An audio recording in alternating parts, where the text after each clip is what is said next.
Hey, how you doing? This is Adam Post, publisher of more than 1,000 comic books and marketing expert covering Disney. Disney is definitely in a crisis. They've damaged all of their brands. They've been trying to make this transition from family values to woke progressive values, and it hasn't really been working out very well. All the momentum that they had from Pixar, all of the momentum that they had from Marvel, all of the excitement and enthusiasm and spending power they had behind the Lucasfilm and Star Wars brands has not worked out for them. They've done whatever they could to try to push this on the public, but it hasn't really worked. The public doesn't like it. As a result, Bob Iger, who retired from the company, of course, came back as CEO, and his job was to save the company and fix these problems. He hasn't fixed them yet. The stock is not doing better than when Bob Chapek was at the company. So Bob Iger now has fired Ike Perlmutter, the man that brought Marvel to Disney in the first place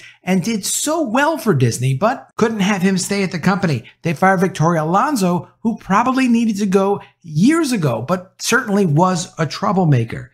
They fired the CFO, the chief financial officer, who'd recently been clashing with other executives at Disney because in her mind, it was really necessary for Disney to cut a lot more than 7,000 employees. I thought they were going to. I expected Disney to cut at least another 14, 15,000 employees, because why do they need all of these different divisions if all they're going to be producing is woke content anyway? There's no specialness about the Marvel brand if really what makes Marvel special now is, hey, it's got better representation than almost anything else out there. Well, the same could be said for Lucasfilm. The same could be said for Disney's brand. The same could be said for the new non-binary character leading the failing Pixar movie Elemental. So why have multiple studios? Well, it looks like that's not what Bob Iger's plan is. He's going to be dialing back some of the woke influence over at Disney.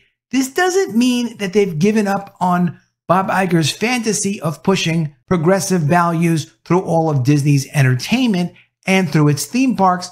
They still will do that, but at least they won't be doing that the same way they had been doing it through their diversity chief, who no longer is with the company, has been removed from the company, and it looks very much like a Bob Iger move to yank her out of there.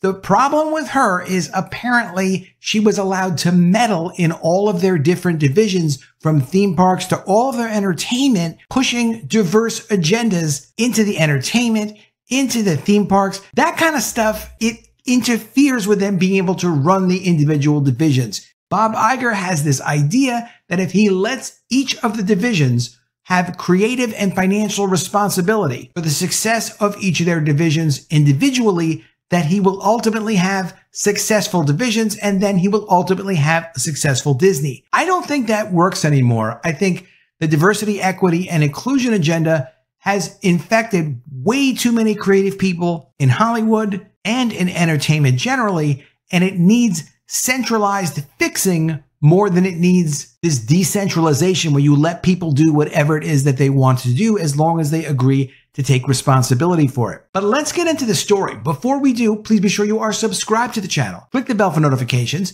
and give me a thumbs up. I really appreciate you guys. I'm trying to get to 25,000 subscribers, so if you can subscribe, please do subscribe. Thank you for that. Okay, coming from the New York Post, Disney finance chief clashed with CEO Bob Iger and other top executives before stepping down. And it explains here in the New York Post, also sourced out of the Wall Street Journal, that what Christine McCarthy was trying to do was trying to explain to the rest of management, hey, look, we can't afford to have all these extra divisions operating independently.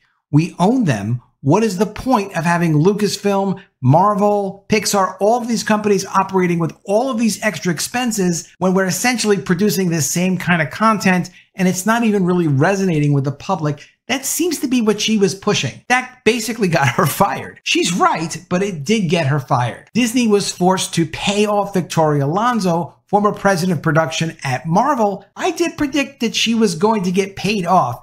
And the reason I predicted she was going to get paid off was because she was a president for Marvel. She was with the company for many years. They picked her up on a Friday and basically threw her out of the company saying, hey, and don't come back and keep your mouth shut.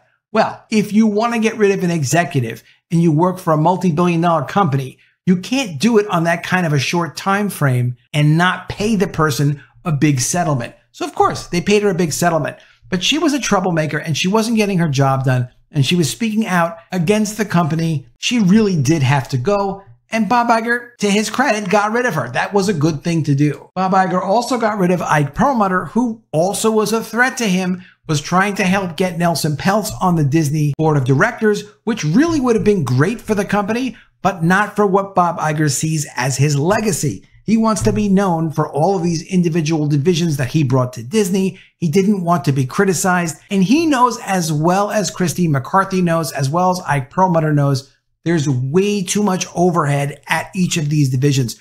Pixar wouldn't have existed with all that extra overhead unless it was its own separate company. Same with Marvel, same with Lucasfilm. What are you doing with all these separate operations? Ike Perlmutter felt they should cut their expenses. Bob Iger doesn't want to do that.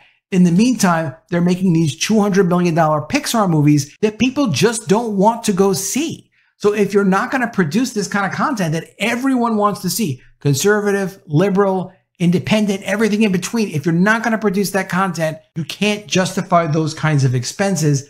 Bob Iger doesn't agree. We'll see who's right in the end. Most recently, coming from the New York Post, Disney's diversity chief reportedly exits after woke policies and controversies. They are going to replace her. I am sure they'll replace her. But the person they replace her with will not be going and messing with the divisions the way that Latondra Newton was messing with the divisions. Not that the divisions won't be woke.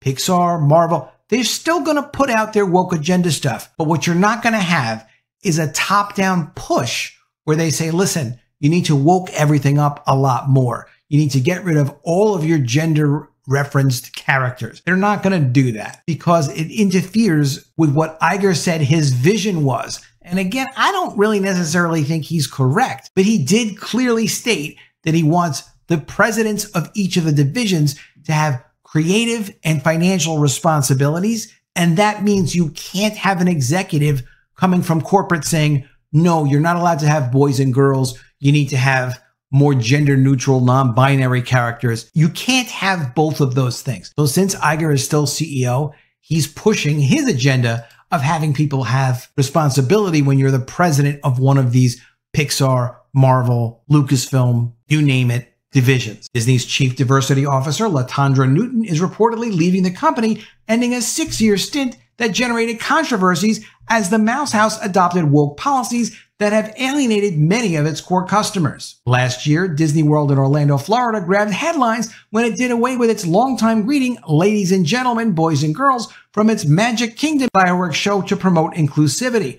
Quote, we want to create that magical moment with our cast members, with our guests, Newton said at the time, and we don't want to just assume because somebody might be in our interpretation, maybe presenting as female, that they may not want to be princess. On Newton's watch, Disney also ditched, quote, fairy godmothers for more inclusive gender-neutral titles at dress-up boutiques inside the theme parks. Employees who were formerly called fairy godmothers in training are now called fairy godmothers apprentices. Quote, this way, cast members that might not identify as female can still be part of the process to dress up and style the children without having to refer to themselves as a female Disney character, according to Disney blog Streaming the Magic. So you can see where this would impact every aspect of Disney and would push them to not be creative anymore, because representation really is the opposite of creativity. Creativity is about telling a story about an individual. That individual does have to be identified. Boy, girl, if you want to go for non-binary, you go for non-binary, but it's not going to be a mainstream product. That's the issue, because non-binary doesn't work with mainstream audiences. People don't even know what it is, much less want to relate to it or want to expose their children to it. This is why if the president of Lucasfilm or the president of the theme parks wants to go ahead and push non-binary characters in their products, they will be taking creative and financial responsibility for that. That's why Latondra could not stay at the company.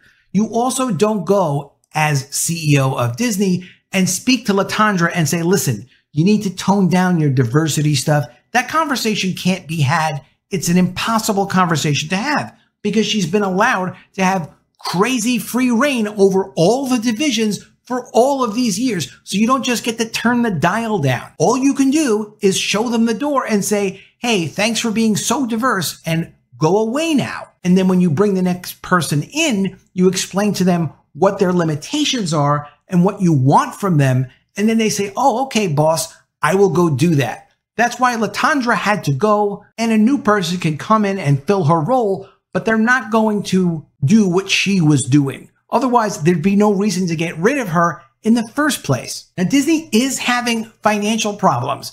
When I say financial problems, they're having disappointments, and it's causing people to not be as confident in their stock. Some people are still very confident in Disney's stock. Here's from Motley Fool. Wall Street turning on Disney at the wrong time. Also from Motley Fool. Disney is still winning the theme park battle. Yet, from MarketWatch, let's look at this. Disney stock sentiment has deteriorated, but this analyst says not all hope is lost. So there are people that are disappointed with Disney's results, but that's not to say that Disney has financial problems like where they can't continue to operate, or they can't raise money to do deals or buy the percentage that they need to buy out from Hulu. They have access to money. But this is a good article from Bounding Into Comics.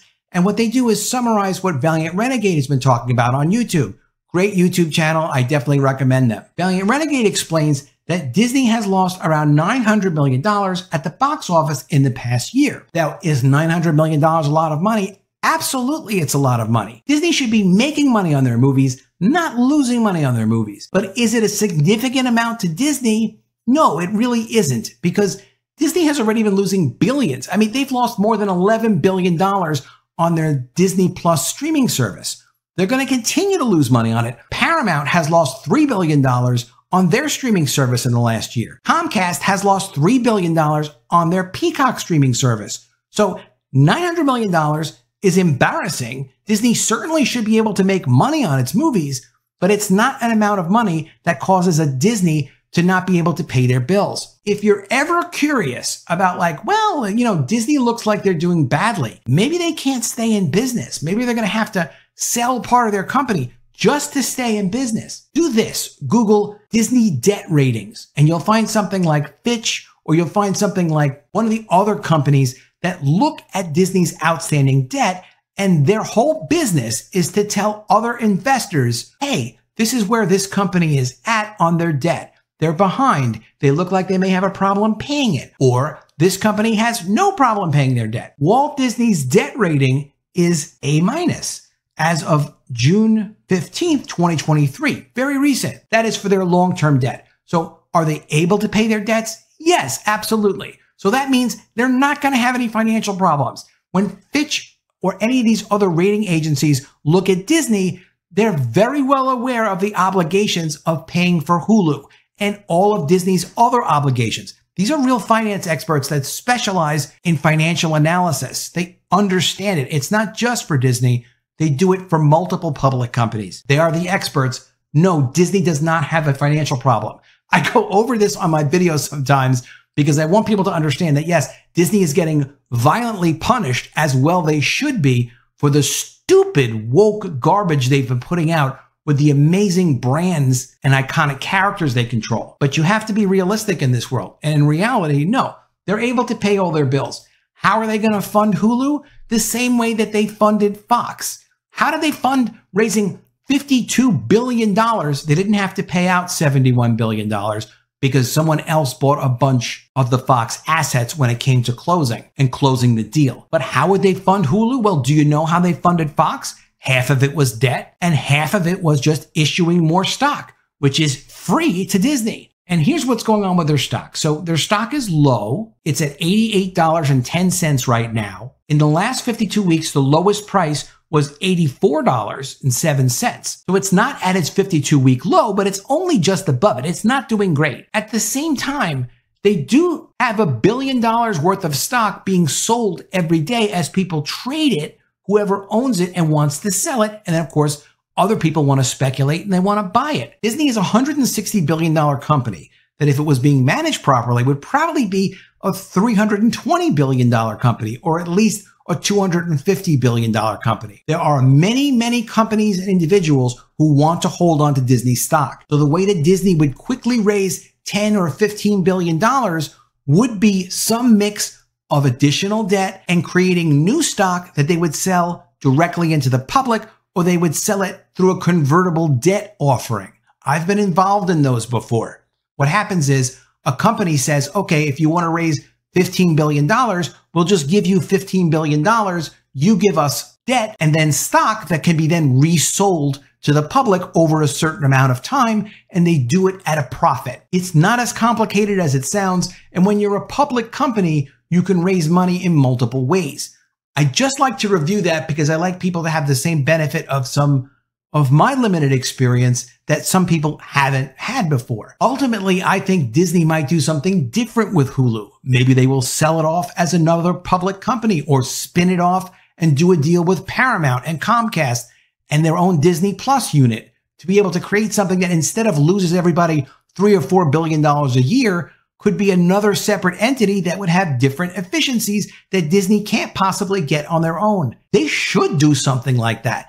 I don't know what Bob Iger will do with it. Whatever it is, it'll probably be a surprise because he surprises everyone. I think Bob Iger should leave the company. I think he should let Kevin Mayer run it. That's another whole story. As far as I'm concerned, yes, Disney is in an absolute crisis. They've been mismanaging all of their brands. They have way too much expenses. There's no way they can produce these LGBT movies at Pixar, for example, or at Marvel or any of their divisions and spend $200 million on them and not satisfy their fans. The thing they're really doing wrong is not paying attention to what their fans and their consumers tell them. Those are the ones that really know what they should be making. And now you can see why they're in such a serious crisis. I think investing in Disney is a very risky thing. I have no idea what Bob Iger intends to do. Hopefully he leaves the company and some new people can come back, listen to the fans, and produce quality entertainment. Let me know what you think of all this in the comments below.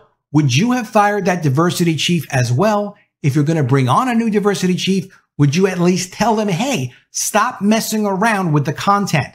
Let the individual people who run the studios figure out how woke they want to make the content. Same with the theme park. You can make a suggestion, but don't mess with those people. Let them run their business. Or would you disagree? Would you think they need a diversity person to say, hey, listen, don't make it too diverse, whatever you're doing. Play the other side of the game. Let me know what you think in the comments below. Always love to see your ideas. Please be sure you are subscribed to the channel. Click the bell for notifications. Give me a thumbs up, and I'll see you again soon with another video. And if I don't see you, I will miss you.